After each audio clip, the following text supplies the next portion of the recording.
അനുഗ്രഹിക്കപ്പെട്ട ഈ നല്ല സമയത്തിനായി നന്ദിയോട് സ്തോത്രം. പ്രഭാത ധ്യാനത്തിനായി മർക്കോസിന്റെ സുവിശേഷത്തിൽ പറയുന്ന ഒരു വാക്കിങ്ങനെ ഞാൻ പറയുന്നു: വിശ്വസിക്കുന്നവന് സകലതും കഴിയും. ഒരു ദൈവപൈതൃകമുള്ള ബന്ധത്തിൽ അവന്റെ ആത്മീക ജീവിതത്തിന്റെ വളർച്ചയുടെ പ്രധാന ഘടകമെന്ന് പറയുന്നത് അവന്റെ വിശ്വാസം. വിശ്വാസം എന്നതോ ആശിക്കുന്നതിന്റെ ഉറപ്പും കാണാത്ത കാര്യങ്ങൾ നിശ്ചയമാണ്. ദൈവത്തിങ്കലുള്ള വിശ്വാസവും ദൈവസ്നേഹത്തിന്റെ ആഴവുമാണ് നമ്മളെ പ്രതികൂലങ്ങൾ നമ്മെ ജയിക്കുവാൻ സഹായിക്കും. ബൈബിളിൽ പറയുന്ന ഓരോ വ്യക്തികളുടെയും ജീവിത വിജയത്തിന്റെ രഹസ്യം മനസ്സിലാക്കിയാൽ അവർക്കൊരു വിശ്വാസം ഉണ്ടായിരുന്നു. ആ വിശ്വാസം ക്രിസ്തുവിലായിരുന്നു.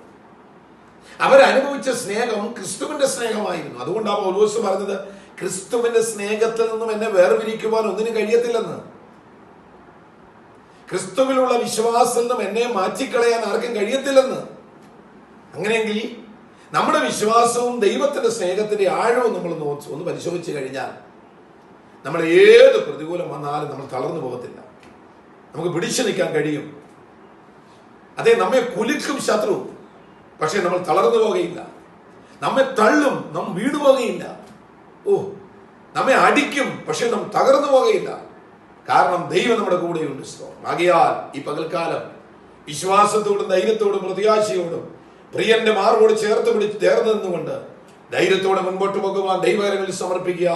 കർത്താവിന്റെ സാന്നിധ്യം നമ്മുടെ കൂടെയുണ്ട്. പ്രതികൂലങ്ങൾ മാറട്ടെ, പ്രയാസങ്ങൾ മാറട്ടെ, വിഷമങ്ങൾ മാറട്ടെ. യേശുവിന്റെ നാമത്തിൽ നമുക്ക് അത്ഭുതമുണ്ട്. വിശ്വസിക്കാം. ഈ വചനങ്ങളാൽ ഈ പകൽക്കാലം ദൈവം നിങ്ങളെ ഓരോരുത്തരെയും അനുഗ്രഹിക്കുമാറാകട്ടെ.